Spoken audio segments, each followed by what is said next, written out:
Saludos, amigas y amigos, en la última jornada de esta cuarta temporada del Club de Lectores 2020. Hoy es diciembre 12, una fecha particular, 12-12, para jugar lotería, pegar 4, cualquiera de los números y pedir bendiciones. Pero es un día particular que a mí me gusta, y esto lo tengo que decir, porque tenemos a una amiga especial, una poeta nacional, y eso es una categoría, no es que sea la única, porque es una categoría de esplendor, y es a la compañera Aura María Sotomayor, distinguida escritora, crítica literaria, profesora, boricua, ser humano, madre, y tantas cosas chéveres, y sobre todo una persona que ha trabajado con mucha tenacidad el arte de escribir. Bienvenida, Aura María, a este club de lectores del Pozo Antillano y Pasillo del Sur Editores, que ya cumplimos 24 meses de estar haciendo esto en 4 temporadas semestrales, y qué alegría cerrar esta temporada contigo. Así que te damos la bienvenida. Encantada, Daniel, de estar contigo y con Carmen. A Wilkin no lo conozco, pero hacía tiempo que no veía a Carmen y a ti te vi hace como unos 2, 3 años. Eso es correcto, eso es correcto. Entonces, como estamos aquí con la compañera Carmen Centeno, con quien nos hemos visto más a menudo en estos días, por muchas razones, pero también porque participa en el Club de Lectores, no es la primera vez que estamos este año, pero también es una muy querida amiga, también crítica literaria y escritora, pues qué chévere. Y como decía ahorita, estamos aquí en lo visual, en las bibliotecas no de Babel, sino en las bibliotecas de Aurea María en su hogar allá en Estados Unidos y la de Carmen acá en su hogar. Y qué bueno que Wilkins no ha aprendido a la de él, porque entonces me siento yo deprivado de bibliotecarios aquí, compañeras escritores y escritores, y yo aquí con una pared rasa atrás, pero no se preocupen, que si después les cuento dónde ando, se van a sonreír. Así que con esa palabra introductoria, hoy vamos a estar discutiendo este librito que se llama Operación Funámbula, que es la colección de trabajos de la compañera, es como el primer volumen de las obras completas de Aurea María Sotomayor. Tengo que decirlo así, pero en buena onda, porque recoge todos los trabajos de ella en un periodo de 1973 al año 2018, y de verdad me siento honrado, uno, que participes hoy, pero también del hecho de, cuando fui a buscar el libro, yo pensaba, de verdad, perdóname, Aurea, cuando yo fui a buscarlo allí a la librería en el Viejo San Juan, yo pensaba que era un texto de 80 páginas, como tantos libros de poesía nacionales. Y cuando vi esto, y después vi que era una impresión española y vi el precio, pues no te preocupes, porque yo le obsequié una copia también a la compañera Carmen y compré la copia para mí. Y me siento bien contento de haberte conocido, particularmente hace unos años cuando fuimos a la Universidad de Bowling Green en Ohio a una conferencia de escritores caribeños, pero sobre todo de tu intelecto, de tu forma de mirar la vida, y sabes que desde hace años te he invitado a hacer algo extraordinario a lo Graham Greene, que es pasarnos un día juntos, un 6 a 6 con Aurea María Sotomayor y entrevistarte. La única condición que tú pusiste fue que no te hiciera audio-video, pero sí audio. Así que estoy esperando por ti. Cuando estemos maduros en la idea la haremos. Pero mientras tanto, espero. Y ya tú sabes que aquel señor le escribió de la espera. Así Sí. que yo sigo en la espera. Bien, con esas palabras dejamos a la compañera comentarista Carmen Centeno, quien va a estar en un diálogo contigo hoy sobre tu obra, y a todas las personas que nos van viendo en esta programación se queda grabada y se sube en distintos formatos de redes sociales y de la biblioteca del Pozo Antillano, pues se convierte en un documento muy importante para registrar la existencia de todas y tantas y tantos escritores puertorriqueños que tenemos, pero sobre todo personas que dan una mirada crítica sobre el devenir de las letras puestas en papel. Así que con esas palabras dejamos a la compañera Carmen Centeno. Saludos a los otros amigos aquí presentes y gracias a Adrián Siaca por estar en los controles. Adelante, Carmen. Bueno, pues pero que muy alegre de estar con ustedes, especialmente con Aurea María, y muchas gracias a ti, Daniel, por haberme invitado al programa. Quiero empezar con unas palabras de Aurea María en su texto final, el ensayo que acompaña al libro. Escribir es un acto de libertad y de riesgo. Son unas palabras que me gustaron mucho porque precisamente Aurea María lo que trabaja es la libertad lingüística. de muchas formas. Para mí, Aura María, no es por adularte ni mucho menos, pero leí minuciosamente tu poesía, la he leído antes, tus libros me han acompañado, Sitios de la Memoria, por ejemplo, desde hace años, era un libro que me encantaba y que recitaba en mi casa. Tal vez es bueno decirte eso para que sepas que eres admirada y que has logrado que tus lectores disfrutaran de tu poesía. Yo, por ejemplo, pues recitaba tu poesía en mi casa, en la que tenía antes. Entonces, me ha gustado muchísimo que hayas hecho esta antología, porque así podemos apreciar, aquilatar tu obra de mejor forma, contrastarla, verla en su unidad, verla en su diversidad también, y ver cómo realmente la escritura es una cuestión acrobática, de equilibrio, ¿no? De equilibristas, perdón. De muchas formas, tú has desafiado la palabra porque trabajas el sentido. Es una poesía conceptual, es una poesía hermética a veces, pero tienes estilos diversos. Yo diría que eres como Pablo Neruda, que también tuvo estilos diversos, y que tienes como centro de tu obra a la escritura, que es un tema que a partir de ciertos teóricos como Jacques Derrida, pues ha tomado mucho vuelo, lo vemos hasta en escritores como Ana Lidia Vega Serova, de Cuba, lo vemos en escritores muy disímiles, ¿no? Como también Roberto Bolaño, que hace de la escritura un eje de su obra, Detectives Salvajes. Entonces, para ti la escritura es muy importante, ¿no? Toda esa polémica, es que también eres teórica, eso lo vemos en Femina Faber. Eres teórica, eres una adelantada en muchos aspectos. Para mí, tú trabajas la significación continuamente en cascadas de metáforas en ocasiones y tienes un gran influjo, tú lo mencionas, ¿verdad? A Vicente Huidobro. Pero a mí me gustaría hacerte algunas preguntas para que tú hablaras. Por ejemplo, bueno, en realidad, antes de hacerte la pregunta, me gustaría leer un poema breve, que es de los años 70 y que se encuentra en Detalles de la Afiliación. Dice, doblas el concepto en 2, en 3, en 4. Le carcomes las esquinas, le finges un dibujo en la esquina superior derecha. Te tragas la esquina y el atrecho dudoso. Luego marcas fuertemente el papel, lo desdoblas, lo planchas con las manos, lees. Es un poema, ¿verdad? Conceptual, es un poema diferente al que hacían Rosario Ferré y Olga Noya, que estaban, vamos a decir, más atravesadas por otro tipo de poesía antipatriarcal. Entonces yo no veo eso en ti. Colaboraste con Sonia de Carga y Descarga, pero no te veo muy distinta a Rosario Ferré y a Olga Noya. O sea, como que has trabajado en distintas revistas, en Postdata también, en Nómada, pero verdaderamente eres una poeta muy diversa, muy distinta a las demás, precisamente porque eres más hermética, como lo es también Vanessa Dross. Pero me gustaría hacerte una pregunta que tengo aquí guardada. Vamos a empezar con tu obra. ¿Cómo te insertaste en la revista de Zona de Carga y Descarga? ¿Cómo trabajaste en esa revista en particular?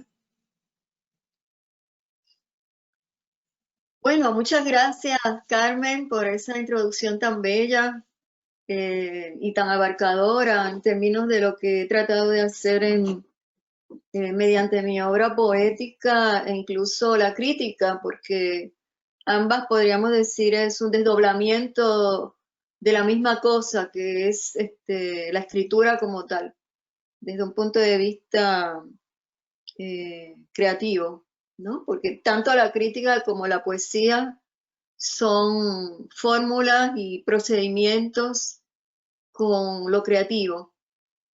Entonces, y sí, estoy de acuerdo contigo en términos de que uno de mis temas principales que atraviesa toda mi poesía y que se puede advertir precisamente en este recorrido antológico son las poéticas, es la poética, ¿no? lamento mucho, no, Daniel, que haberte decepcionado en términos de la extensión del libro. Es un libro de casi 600 páginas que recoge toda la obra poética mía. Entonces, desde 1973 al 2017. Entonces, en ese sentido, es bastante extenso y pues recoge toda esa reflexión de todos esos casi 50 años de escritura, ¿no? Porque mi primer libro lo escribí alrededor de los 18, 19 años. Lo publiqué alrededor de los 18, 19 años. Entonces, precisamente esa era la época, fines de los 60 y principios del 70.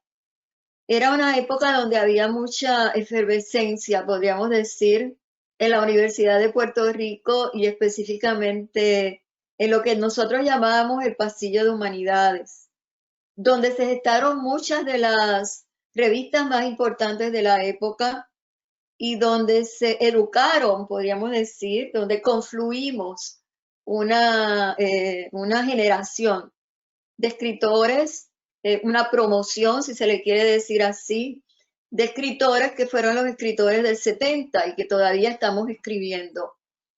A esa generación de escritores pertenecen, podríamos decir, principalmente muchas mujeres que comenzamos a escribir en ese momento, como Vanessa Dross, Lucy Von Ochart, Liliana Ramos más adelante,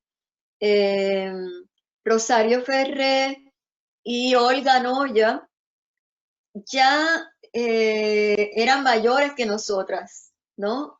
Porque nacieron alrededor de los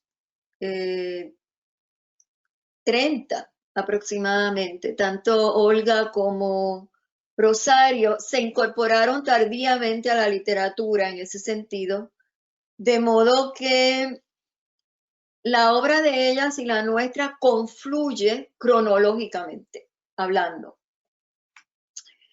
La diferencia es que ellas habían vivido, digamos, otras vidas, u otra vida antes de integrarse a la literatura, a diferencia de los que en ese momento no estábamos comenzando a experimentar con la literatura, que eran los que nos reuníamos alrededor del Pasillo de Humanidades. Y precisamente en ese momento, para contestar tu pregunta, Carmen, surgen una serie de revistas, ya sea estudiantiles, ya sea de estudiantes que provenían principalmente de estudios hispánicos. Ese es el momento en que surge, yo le llamo embeleco, pero fue un experimento muy bello que se llamó la Zapatexé, y donde confluimos estudiantes de arte, arquitectura y literatura principalmente.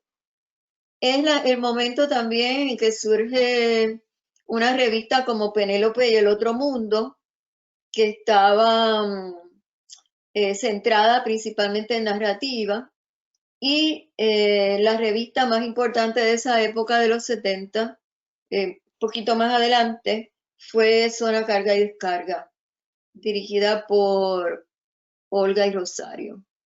Y bueno, me invitaron a participar en ella porque confluimos como escritoras que caminábamos por allí, por los pasillos, y ese fue el origen, ¿no?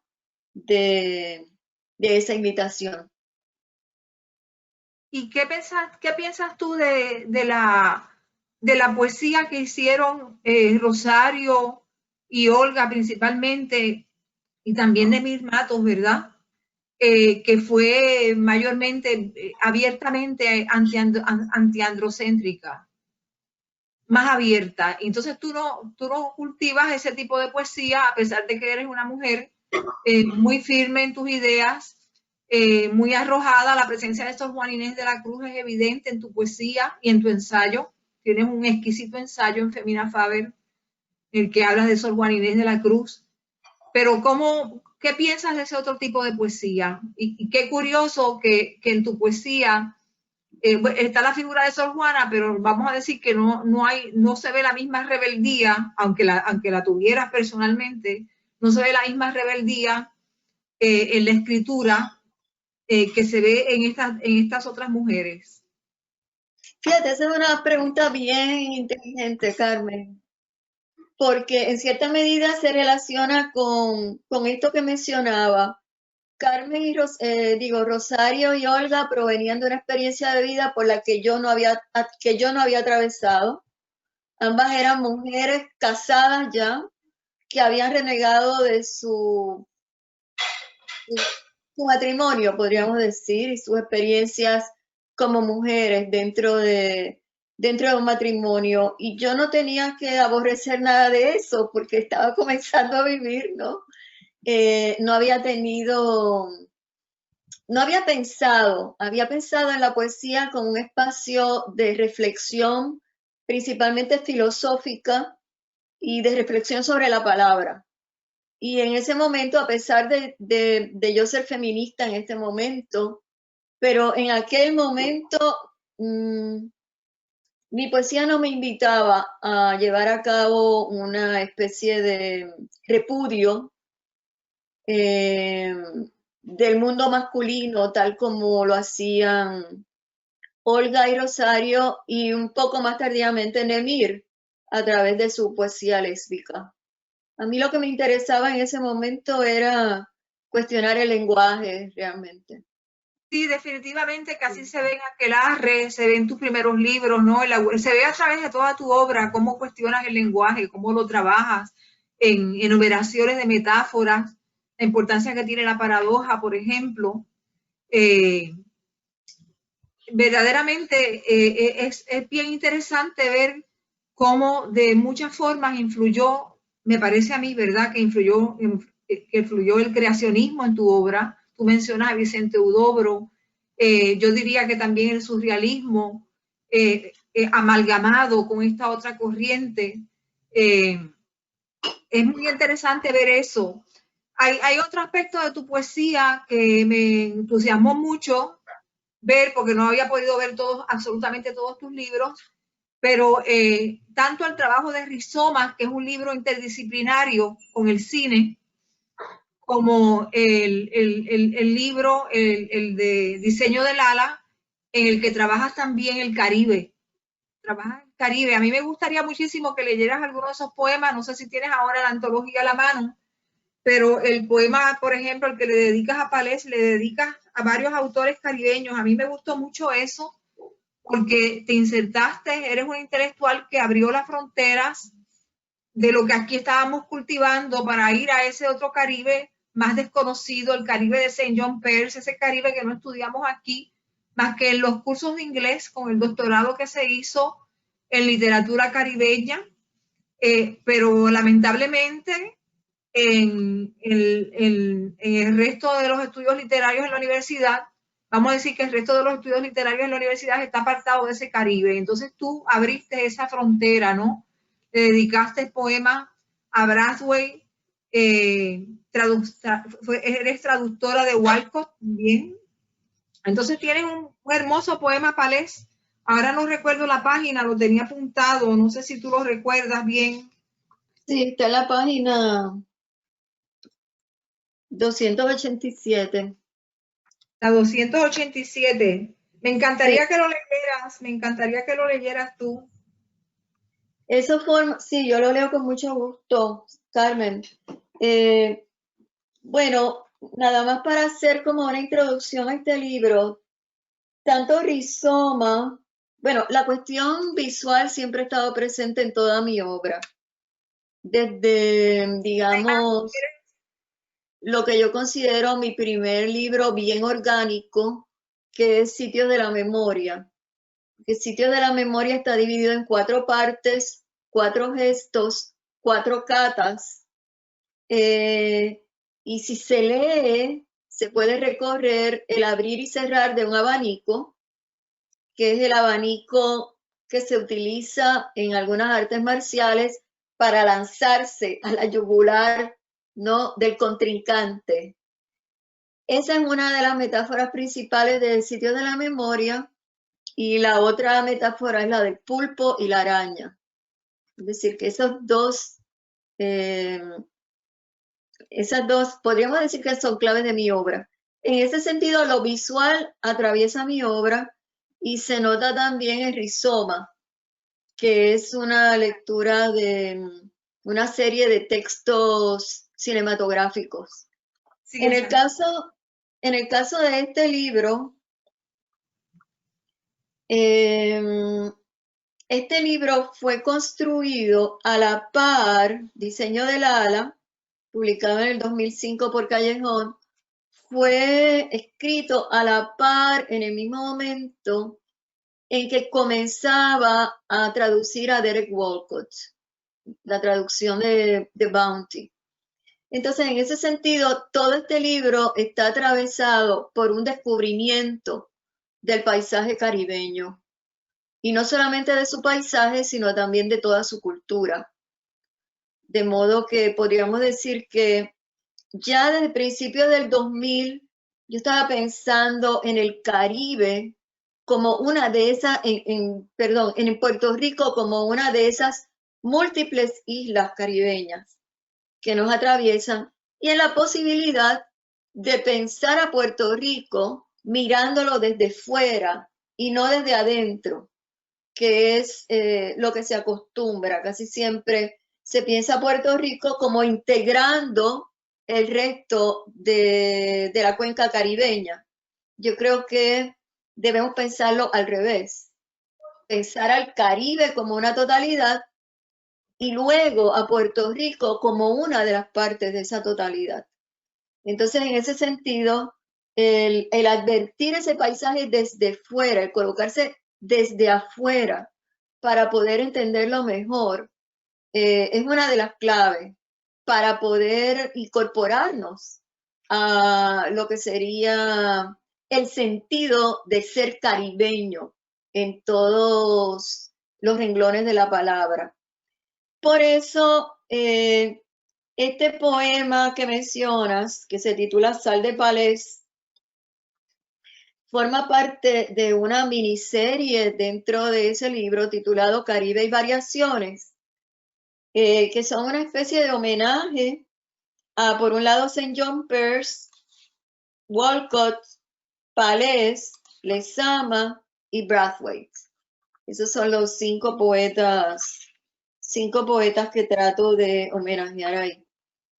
Entonces, el texto titulado Sal de Palés lleva un epígrafe del mismo Palés Mato que dice: bochinche de viento y agua sobre el mar. Mi deseo se sumerge en un tinto y liba el texto. Hundido en su vaivén, el poeta sueña con amacarse en su felino caminar. Allí rinde tributo a las palabras, a los nombres, mas el zumbel y la peonza nunca duermen. Más bien, habitan la escritura o el vicio que suscita ese mirar fijo a los ojos. Huracanes y guerras trafican en esta agua pesada, donde sobreviven las garzas, pájaros de bajo vuelo, efectos tardíos en un vago trópico. Me abandono a tu oficio y comparto tus letras. Ay, es un hermosísimo poema. Yo, que soy palesiana, de verdad me encantó ese poema que escribiste. También quería... Pero antes de que cambies de ahí, Carmen, déjame hablar un momento. A mí hay cosas que me interesan de ti, ¿verdad, María?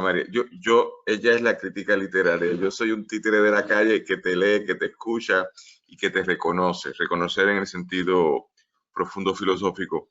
Pero esa imagen que traes ahí, y sobre todo en el largo devenir de tu trabajo intelectual, que incluye escribir poesía, que es creativo, pero es un profundo trabajo intelectual.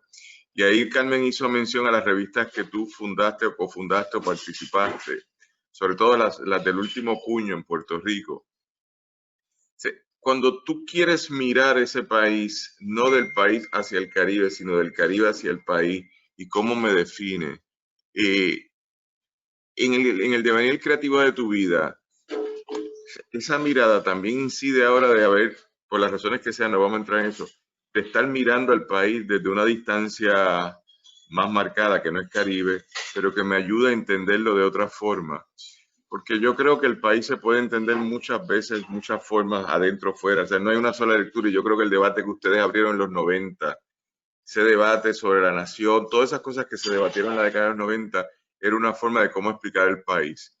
Y dentro de esa perspectiva, entonces, ¿cómo tú hoy, en el largo devenir de tu vida, puedes decir hoy cómo es que yo sigo mirando esto, que no es una sola forma, ha ido cambiando? Y sobre todo decir, para yo entender el país lo tengo que ver desde afuera. Eso a mí me interesa, y desde afuera en la puesta de este poema, de este combinado de poemas, desde afuera de un Caribe que es un relato también histriónico, es decir, una invención, pero es un Caribe interesante que me permite entender. Y ese bochinche de agua y viento sobre el mar, voy a decir algo para que te sonría. Yo no estoy en Puerto Rico ahora mismo, yo estoy en algún punto del Caribe. Vine a otro punto del Caribe a investigar algo sobre lo que estás diciendo a partir de la música, para ver cómo desde aquí se miró a Puerto Rico y se hicieron unas cosas musicalmente en Puerto Rico. Así que dame luz. Bueno, habría que ver en qué otro punto del Caribe estás.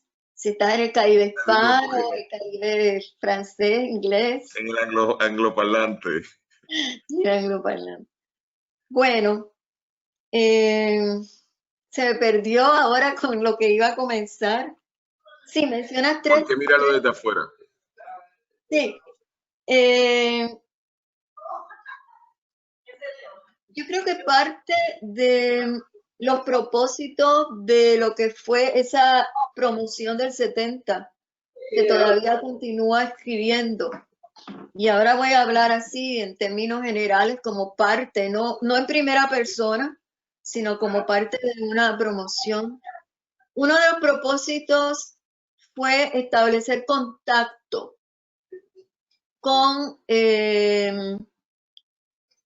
los escritores del Caribe y con los escritores latinoamericanos. Yo creo que nuestra literatura, nuestros escritores, siempre han tratado de establecer contacto, pero desgraciadamente, por razón de nuestra situación colonial, no podemos hacer contacto en términos equitativos y justos con los escritores norteamericanos por un lado, porque ellos conciben el Latino Literature de acuerdo a los lineamientos particulares que ellos tienen del Latino Literature, comenzando con el hecho de que tienen que escribir en inglés para ser Latinx. Ni con esos, ni con los latinoamericanos, y muy pocas veces con los caribeños. Con el país caribeño con quien yo he podido hacer más contacto recientemente es con Cuba y con Venezuela.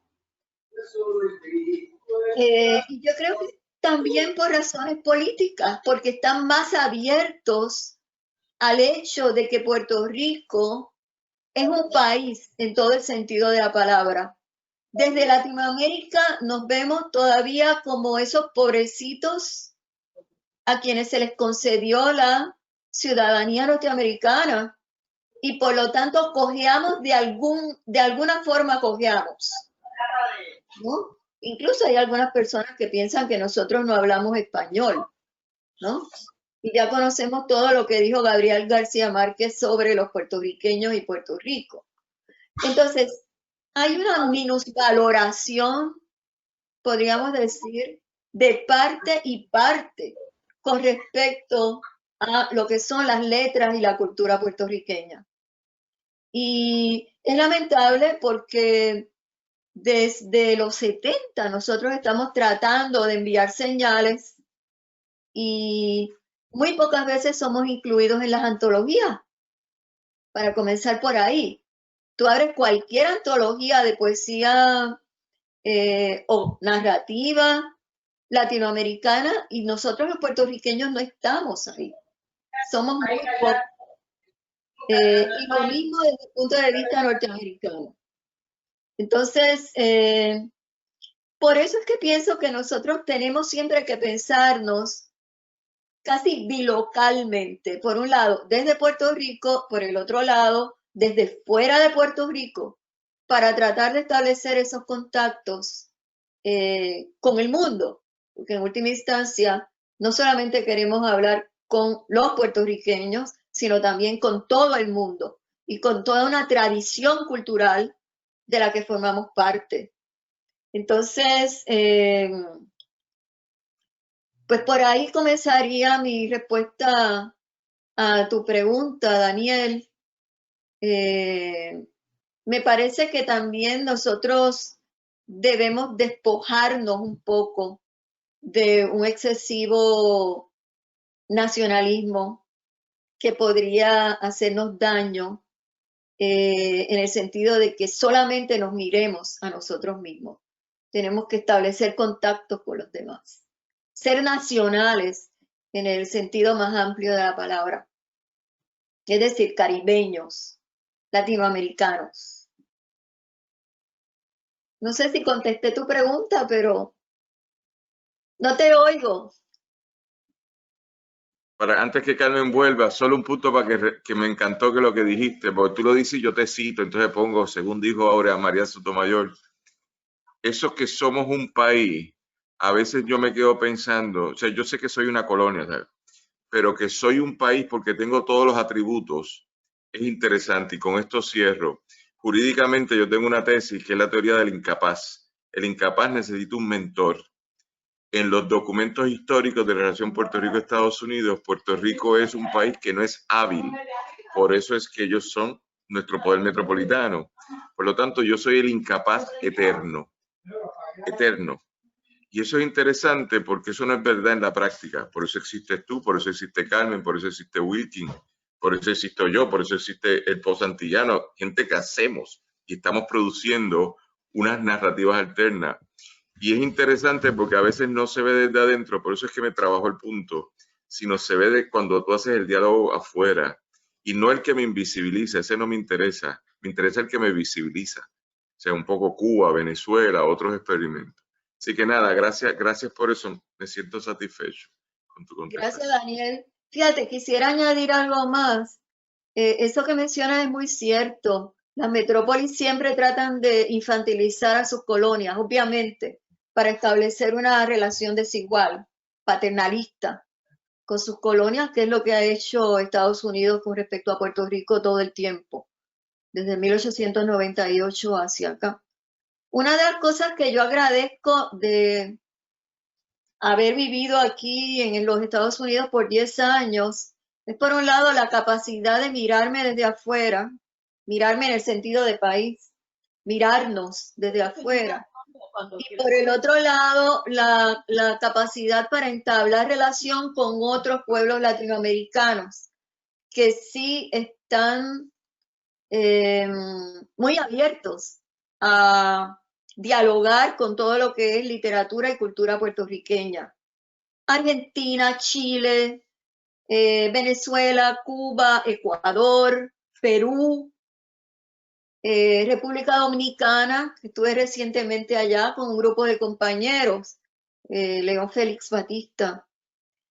Entonces, esa capacidad que te da el vivir fuera del país y aún así continuar en el país, porque durante estos 10 años yo no he dejado de vivir en mi país, porque yo me he dedicado, podríamos decir, en cuerpo y alma a escribir sobre nuestra literatura, a hacer antologías sobre nuestra literatura.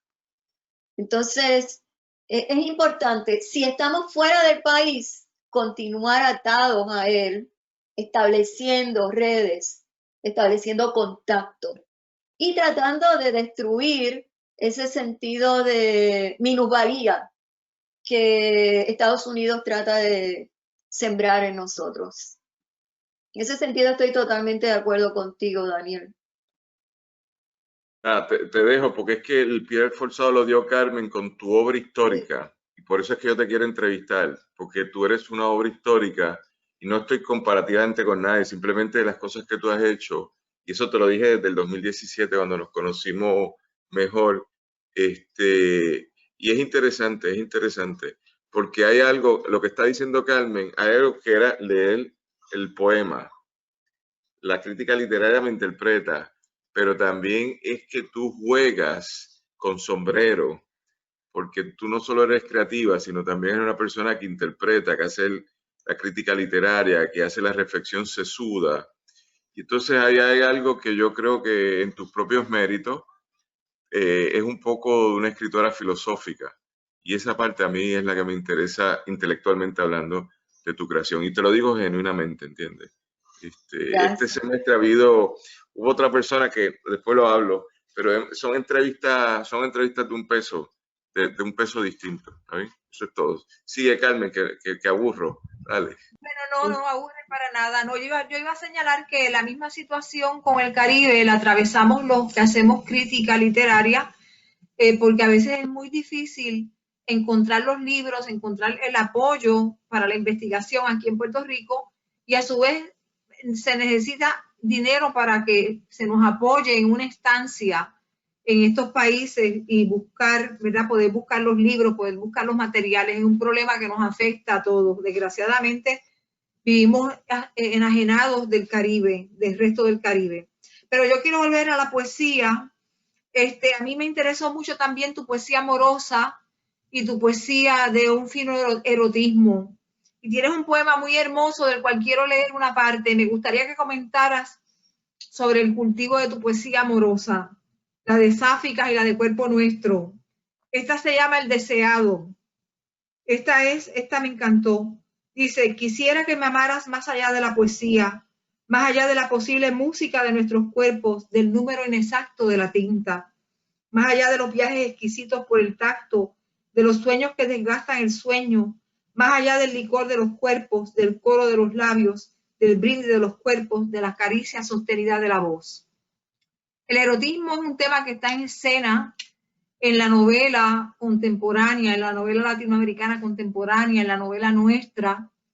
Es un tema que puede verse desde distintas perspectivas, ¿verdad? Está atravesado por distintas disciplinas, por la sociológica, por la antropología, por la propia filosofía. Me gustaría que comentaras sobre lo que has hecho en este aspecto. Bueno, el tema, yo no sé si la llamaría erótico, es más bien como el tema que relaciona cuerpo y lenguaje. El cuerpo siempre lo ato a una relación con el lenguaje. Incluso podrían ser hasta cuerpos imaginarios. Los cuerpos imaginarios son los más amados porque son los más deseados. Entonces, en ese sentido podríamos hablar de las ficciones de los cuerpos.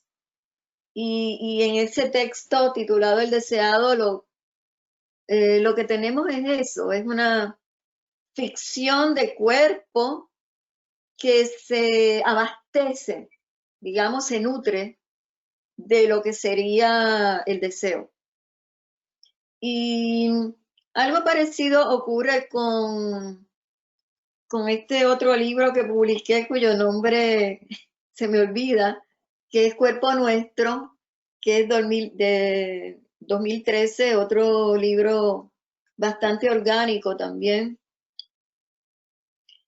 escrito a raíz de unas circunstancias personales, un libro que escribí precisamente en el momento por el cual estaba atravesando esas circunstancias personales.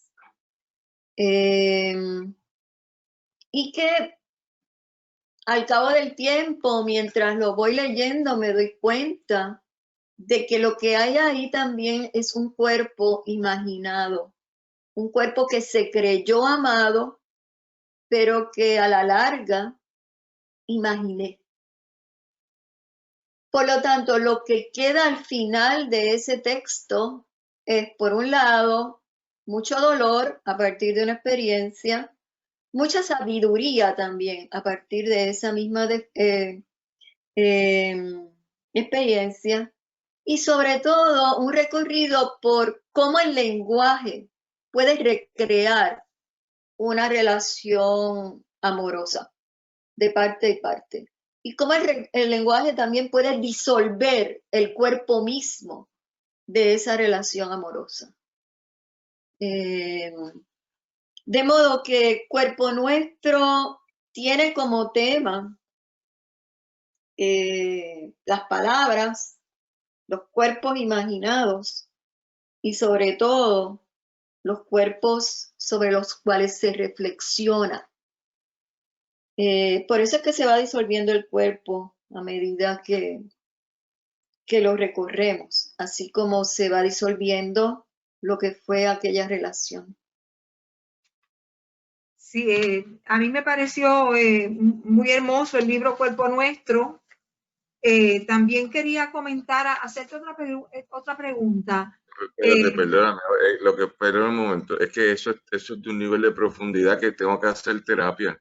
De verdad, Ana María, después de ese comentario que has hecho, de verdad, yo voy a llamar a mi terapista esta noche desde el punto del Caribe donde me encuentro y voy a decir, dame ayuda, porque uno acaba enamorado de un cuerpo que ya no es, un cuerpo que se diluyó, fue un cuerpo poseído en algún momento dado, tocado, pero yo no he leído ese texto que estás hablando y que está comentando Carmen, pero lo que acabas de decir, como dicen los muchachos, me llevó a un viaje profundo.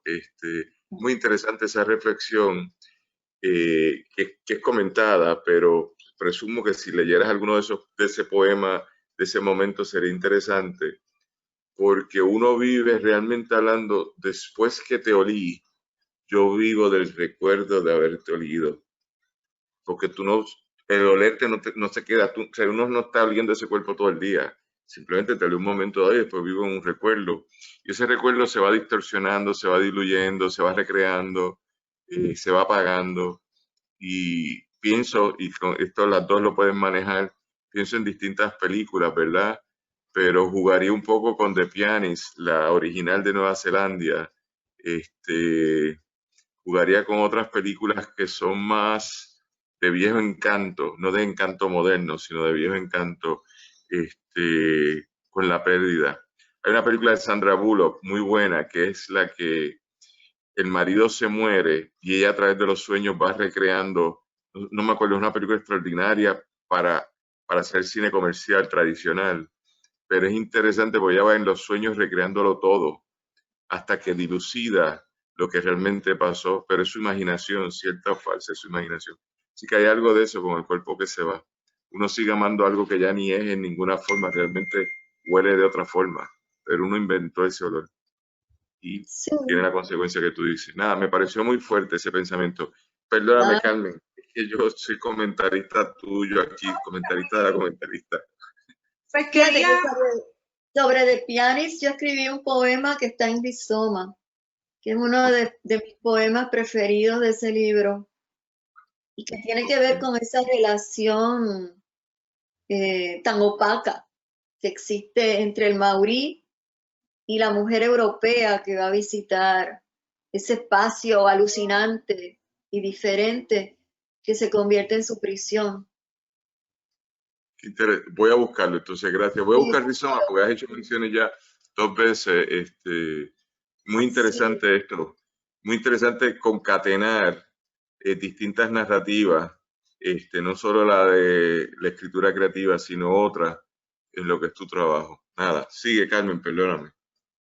Bueno, pues yo quería preguntarle algo a Aure María, y es que me gustó mucho el ensayo final, como dije, que ella tituló Reflexionar en Cuenca, poetizar lo crítico, y en este expresa lo siguiente: para algunos resulta una descortesía que una poeta pueda reflexionar sobre lo estético desde la crítica literaria. Entonces quería preguntarte cómo defines tú la crítica literaria y cómo entiendes su diferencia con el texto poético. En tu ensayo también hablas de la escritura de Jacques Derrida, que borró los límites entre uno y otro. Este fue un punto que a veces fue muy aceptado y otras veces fue muy criticado. Me gustaría que te expresaras sobre eso. De hecho, en el libro donde escribí un ensayo sobre tu obra, reflexiono y digo que tienes una escritura muy densa, pero a la vez muy poética. Cosa que a mí me gustó, que me gustó mucho, pero cosa que también es muy difícil y que es un reto para la crítica literaria. Por eso me gustaría que abordaras este tema. Yo realmente no establezco diferencia entre escribir un texto de crítica y un texto poético. La única diferencia es el tono y quizás la extensión de las líneas. Por ejemplo, yo he escrito textos de crítica que son poemas. En este mismo momento recuerdo un poema que escribí sobre La Casa de la Forma de José Ramón Meléndez, que es un texto de crítica. En este momento también... ¿Ah? Que para mí es un bello texto, La Casa de la Forma, uno de mis libros favoritos. Uno de los mejores libros que se ha escrito en la poesía puertorriqueña, ¿verdad? La Casa de la Forma, el mejor texto de Che Meléndez. Pues escribí un poema sobre ese texto. Escribo reseñas que yo considero poemas. Por ejemplo, escribí una reseña sobre Iriselma Robles, uno de los últimos poemas de Iriselma, Ágave Azul, que yo considero un poema en prosa. Escribí otro sobre un poemario de Noel Luna, creo que fue Selene o Hilo de Voz, no recuerdo, que también considero un texto de poesía. Otro incluso sobre un narrador, Pepe Liboy, que también considero un texto de poesía. Entonces, esas fronteras para mí existentes entre la crítica literaria y la poesía, para mí no existen tanto, a menos, especialmente si estamos hablando de una reseña. Mis reseñas tienden a ser así, bastante poéticas. Ahora, quiero aclarar, el hecho de que tenga elementos poéticos no quiere decir de ninguna manera que le falten fundamentos teóricos. No, yo no he querido decir eso, al contrario. No quiero que me vayas a malentender. No, yo sé que no lo dijiste. Lo que pasa es que esa no es tu posición. Es pero un hay reto. personas, no, yo sé que esa no es tu posición, pero hay personas que piensan que porque uno escribe de una cierta forma, una cierta escritura analítica, porque no deja de ser una escritura analítica, como lo son los poemas también, ¿no? Lo único es que tienen otro tono, tienen sus pausas, tienen sus espacios absolutamente opacos. Muchas personas, especialmente hoy la crítica literaria ha tendido a amoldarse, a seguir unos patrones específicos que tienen que ver con los lineamientos que dictaminan ciertas revistas para ser publicados esos artículos ahí. Entonces, desgraciadamente la crítica literaria, como se entendía antes, ¿no?, se ha convertido en una máquina de estilo dictaminada por otro. Yo creo que el futuro de todas estas revistas académicas es caput, es la destrucción total, porque en la medida en que no respete el estilo, ¿no?, lo que le sale a la persona de adentro de cómo escribir un texto, en la medida en que no lo respeten y dictaminen que todos tienen que ser cortados por el mismo molde, se destruye la escritura y se destruye la crítica, y ya no solamente la crítica literaria, sino también la crítica sociológica, la crítica de historia, el comentario legal incluso, ¿no? Entonces, por ahí, no, yo sé, Carmen, que tú no eres parte de esa grey. Cuando en ese ensayo aludo precisamente a esa grey que trata de dictaminar que la poesía se escribe de una forma y que el ensayo se escribe de otro modo.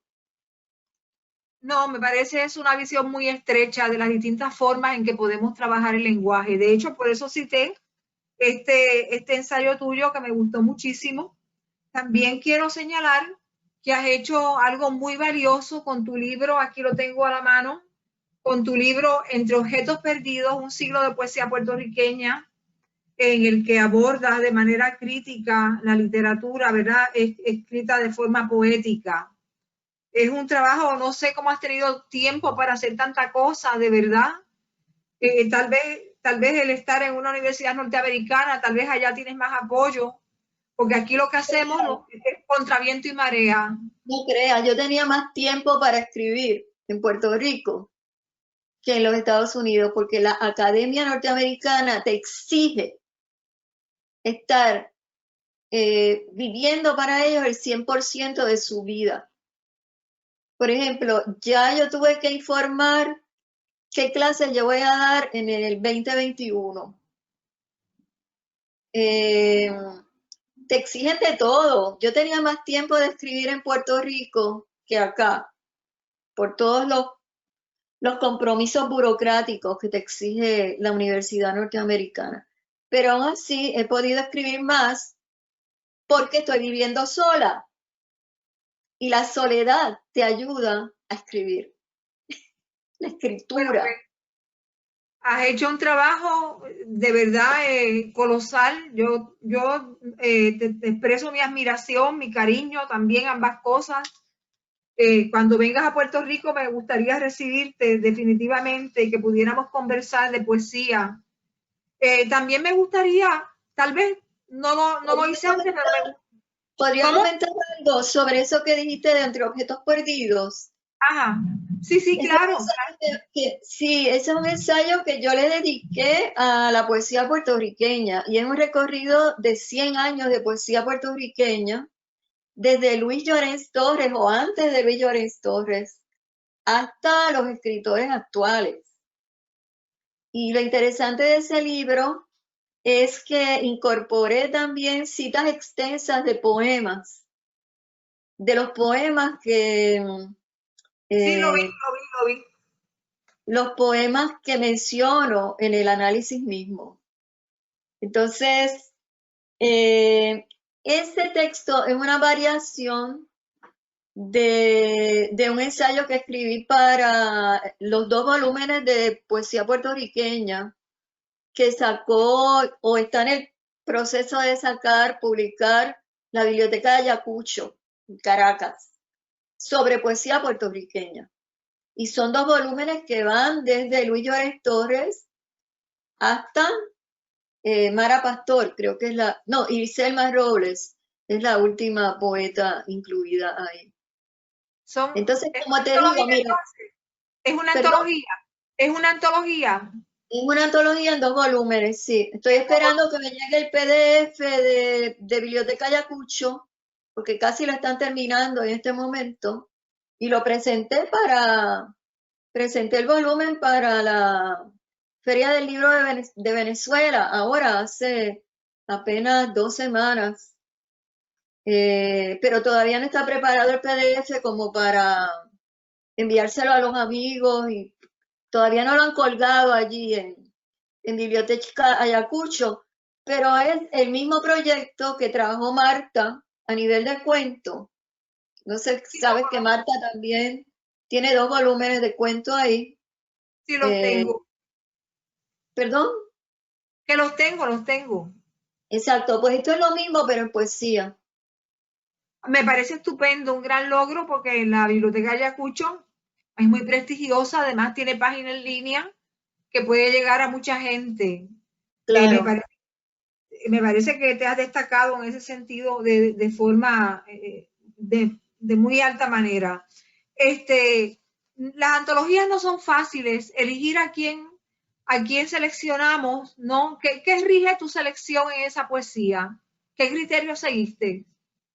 Son muchos criterios, están ahí en el ensayo, pero principalmente son criterios de excelencia desde el punto de vista del lenguaje poético usado, ¿Hay algún criterio de representación desde el punto de vista de lo que sería una poesía nacional también?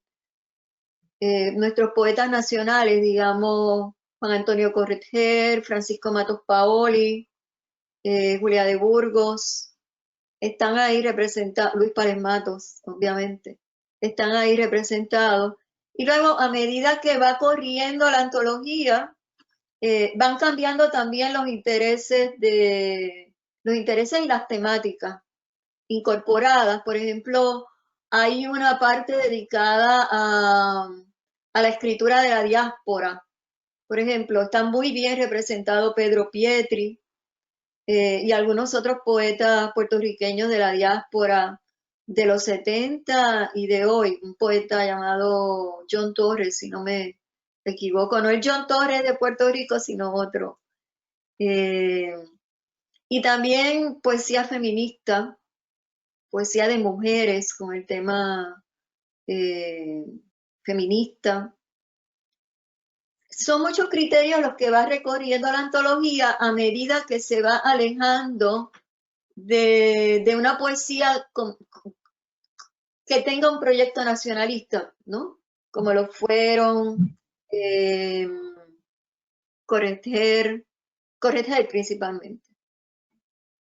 Tuviste una relación muy intensa con don Juan Antonio Corretjer. ¿Podrías hablar de eso? Sí, yo considero a don Juan mi mentor, ¿no? Y a doña Consuelo mi mentora, ¿no? Porque con Consuelo aprendí piano, aprendí música, y con él aprendí a leer, podríamos decir, diferentes tipos de poesía, porque don Juan es un escritor que solamente se recuerda a partir de Alabanza en la Torre de Ciales, pero él escribió muchísimos tipos de poesía y experimentó también con el lenguaje. Entonces, yo lo conocí cuando era muy jovencita, tendría unos 12, 13 años. Iba a casa, llevaba a doña Consuelo, que me daba las clases de piano, y de ahí surge una relación conmigo y con mis padres, que bueno, murió cuando él fallece, cuando doña Consuelo fallece, pero que continúa todavía hoy, porque él y ella, don Juan y doña Consuelo, dejaron muchísimos discípulos. Y discípulos en todos los ámbitos de la cultura puertorriqueña, podríamos decir. La literatura, la música, dejaron excelentes músicos en Puerto Rico. Tato Santiago, Zoraida Santiago, fueron discípulos de piano de doña Consuelo. El mismo Elizame Escobar también fue una de las personas que fueron muy amigas de don Juan de Juan y Consuelo. De modo que yo creo que sí, me une la admiración infinita. Y en cierta medida, esto que he estado haciendo en los últimos años forma parte de ese homenaje.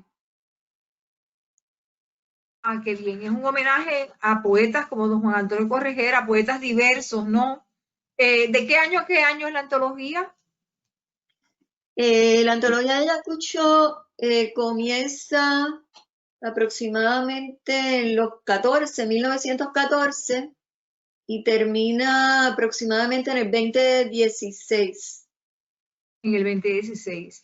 ¿Y qué piensas de la poesía que se está haciendo ahora aquí en Puerto Rico? Ya hay varias antologías, ¿verdad?, que han recogido la poesía joven, la de Julio César Paul, la de Edgardo Nieves Mieles, por ejemplo. La de Mal Hablar ya tiene varios años. ¿Qué piensas de lo que se está haciendo aquí en los últimos tiempos? ¿A qué autoras destacarías? Yo destacaría a Raquel Salas Rivera, que es una poeta puertorriqueña que estuvo viviendo en Filadelfia hasta hace apenas 2 o 3 años. No, hace un mes que vino para acá. Hace un mes. Regresó hace poco, hace menos de 2 meses. ¿Cómo se llama, perdona? ¿Puedes repetir el nombre? Raquel Salas Rivera. Raquel Salas, no, ya hace un tiempito, ya hace más tiempo, porque yo la invité a ella acá en noviembre del año pasado, creo. No, a Marta la invité en noviembre. No recuerdo bien cuándo invité a... Y ella ya estaba a punto, cuando terminó el doctorado, Raquel, ya tenía planificado irse a Puerto Rico. Bueno, pues Raquel es una poeta que me gusta, especialmente un poemario que escribió, que es como una relectura de Marx, del Capital. Capital. Sí. Es una poesía teórica, entonces, una poesía teórica. Sí. Ese es el libro que más me gusta de Raquel realmente, y una antología que hizo sobre el desastre del huracán, también que recoge varias voces. El gesto de esa antología me gusta. Y Selma Robles también, una poesía que me gusta, Noel Luna. Quisiera conocer más de lo que se está escribiendo actualmente.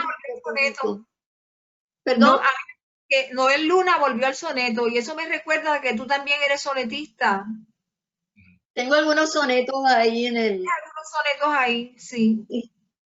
Bueno, lo que pasa es que vamos a tener que continuar con este programa otro día, porque yo creo que todavía, o sea, yo creo que estábamos todavía como en el 80, se nos quedan 30 años de obra completa, Áurea, y yo un poco tengo que administrar el tiempo aquí y decir algo, porque es interesante que nos estás hablando de esa antología que estás haciendo ahora, o que ya se culminó, que está en procesos de edición.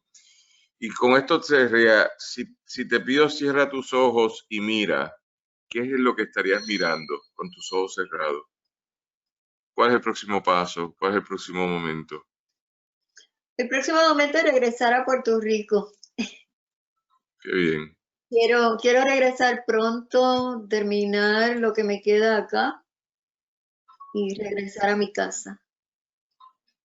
Pues te vamos a recibir y ese día nos vamos a ir desde las 6 de la mañana con una grabadora estilo Graham Greene y un micrófono y solo te retrato las manos. Es lo único que te voy a retratar. Como lo hizo él en el famoso tren ese en Europa que recorrió en una larga entrevista que le hicieron. Nosotros tenemos que parar el programa por hoy. Esto es una producción que tiene otros procesos. Por ahí hay que bajar. El pietaje se baja y se edita para ponerlo en línea. Pero sí creo que antes de que vuelvas, todavía estando por allá, te deberíamos hacer una segunda parte de este programa, Carmen, si te parece.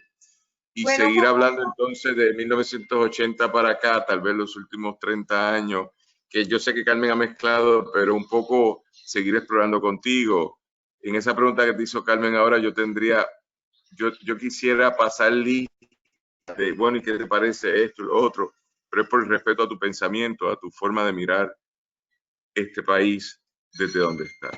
Pero me encanta, pues esa pregunta te la iba a hacer si vas a volver y como ya la contestaste, pues me emociona, esa parte genuinamente me emociona, porque yo creo que volver también es bueno, pues este país necesita que mucha gente vuelva, porque habiendo más gente que piensa distinto, el país podría también ser distinto. Ya es suficiente con lo que tenemos, pero podría ser mucho más distinto. Así que a nombre del Pozo Antillano... ¿Ah? Se están haciendo cosas bonitas en Puerto Rico. Sí, sí, el verano del 19 hay un gran renacer. Yo tengo mucha esperanza, a pesar de todo, a pesar de las catástrofes climáticas, sigo teniendo esperanza. Hay que tener con esa nota, que viva la esperanza. Gracias, Carmen Centeno, por comentarla. Gracias a la compañera Ana María. Un abrazo. Cuando vengas a Puerto Rico, tengo pan, café y queso para ti. Claro, yo lo acepto con mucho gusto. Y para mí también. Y para mí también. Yo también, Carmen. Bueno, Ana María, muchas gracias por tu día, por tu pensamiento, por tu ser y seguimos siguiéndote. Y Carmen, gracias también por estar y a las personas que nos han escuchado y nos han seguido, Wilkins, Leticia y gracias a Adrián Siaca por producir este evento. Será hasta la próxima. Volvemos a fines de enero del 2021 con la 5ª temporada del Club de Lectores del Pozo Antillano y Pasillo del Sur Editores. Será hasta entonces. Chao. Adiós. Chao. Muchas gracias. Feliz Navidad.